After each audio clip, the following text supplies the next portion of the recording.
I was 19, my sister had just gotten married, and I thought that I should too. So I married Eddie. I was young, and I didn't have any role models. I didn't know that there was a lesbian lifestyle that I could live. But as soon as I found out, I left him. He took care of the divorce. I was never going to need one. Over the next 30 years or so, I had 6 relationships that lasted from 2 to 6 years. I love these women. I mean, I probably would have ended up marrying them if marriage was legal, but it was not, and I was kind of glad. I guess I saved a lot of alimony money. When we would break up, we didn't need divorce lawyers. We were fair with each other. It was one of the perks of being a lesbian. Another perk was not having to have children. Yeah. I totally believed then, as I believe now, that we are a natural form of population control. Yeah. But it wasn't just skipping alimony payments that made me glad I couldn't marry all of these women. I was disappointed when the gay political agenda became focused on marriage and military. Why would we want to join a group that was rooted in patriarchy? An institution that had enslaved women, made us legally subservient to men. Marriage stinks of misogyny. Of all the issues to champion, why this? Why do our romantic relationships have to be legislated? I think everyone should be legally single. Why should we taint our lesbian relationships with this miserable legacy? I think the gay community really missed a big opportunity to create the way of looking at a relationship from the ground up, a way that wasn't rooted in religion. We didn't need to be owned by each other. We don't need to know who fathered our children so that the male heirs could inherit the farm. There were other ways to ensure that we could inherit from each other. Declare our own next of kin. Why buy into a broken system? The divorce rate is 50%. Would you get on a plane that had a 50% crash rate? As far as I'm concerned, marriage is an antiquated institution stuck in the Middle Ages. Okay, now, 1995. I got married. A few years later, we couldn't imagine life without each other. We were dropping off a broken bracelet at a local jewelry in a jeweler in the East Village. And we both spotted this ring at the same time. A week later, we picked up the rings and we went to this Cuban restaurant next door. Just the two of us. We exchanged private words of promise and commitment. And we vowed that the rings were only a symbol. Our community came to know us as a committed couple. When our families didn't understand, we made it clear. Through the ups and downs of living our lives together, we remained committed. Not because we're legally bound, but because of desire. This is where we want to be. 2008. Now there's gay marriage in California, other states too. Already for years, our lesbian couple friends have been going to Canada to get married. Now old lesbian couples are rushing to the altar. New lesbian couples think they can't commit to a life together without getting legally married. All of a sudden, our friends and our families, the gays, the straights, demand to know, so when are you getting married? Everyone's a yenta. All of a sudden, they want us to conform. Suddenly, our lesbian and gay community is gauging the strength of a commitment through the patriarchal and religious lenses of marriage. Eventually, Mary and I, who have been together for decades, notice subtle disapprovals. Why aren't you getting married? One day, marriage for us is against the law. The next day, we should plan a wedding.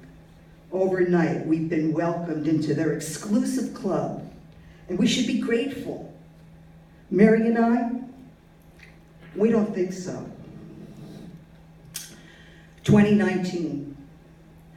We have loved each other through thick and thin, through growing old and all the curveballs that have come our way. We intend to spend the rest of our lives together. We have taken care of each other's financial needs upon the death of either one of us. Our community, gay and straight, understand the depth of our commitment as a couple, and our families have come to understand. Anyone who doesn't, we're happy to educate. Probably the legal benefits that we need for marriage. Probably we wouldn't get married unless there was some legal benefit that we needed and we couldn't get any other way. But it won't enhance our love, the love that grows every day. Going on 24 years, Mary and I still can't imagine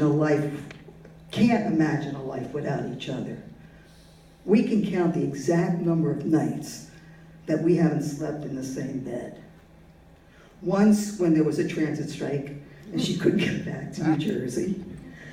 And then once for a month when I took a course in Belgium and she had to work.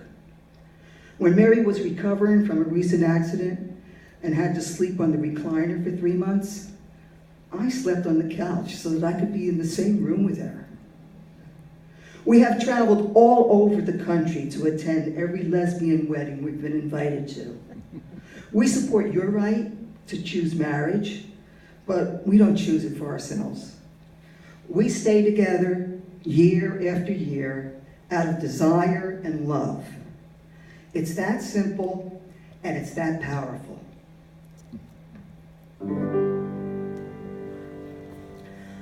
I look at you and suddenly something in your eyes I see soon begins bewitching me.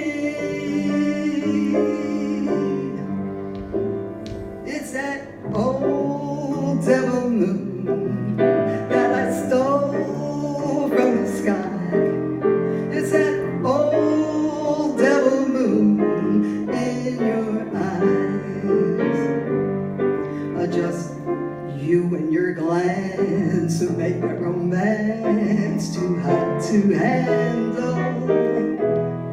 Stars in the night blazing their light can't hold a candle to your razzle-dazzle. You got me flying high and wide on a magic carpet ride, full of butterflies inside.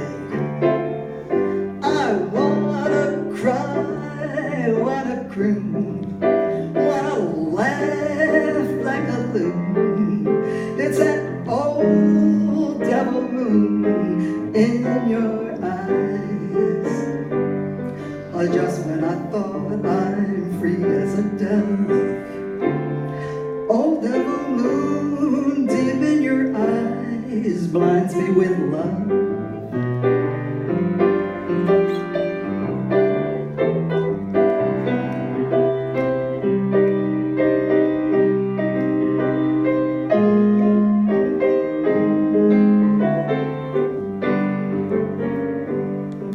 You and your glance make this romance too hot to handle. Stars in the night blazing their light can't hold a candle to your razzle-dazzle. You got me flying high and wide on a magic carpet ride, full of butterflies inside.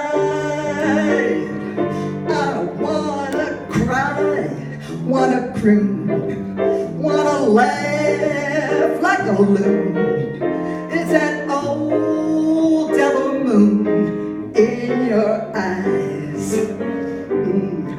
Just when I thought I was free as a dove, old devil moon deep in your eyes blinds me with love, blinds me with love, blinds me with love.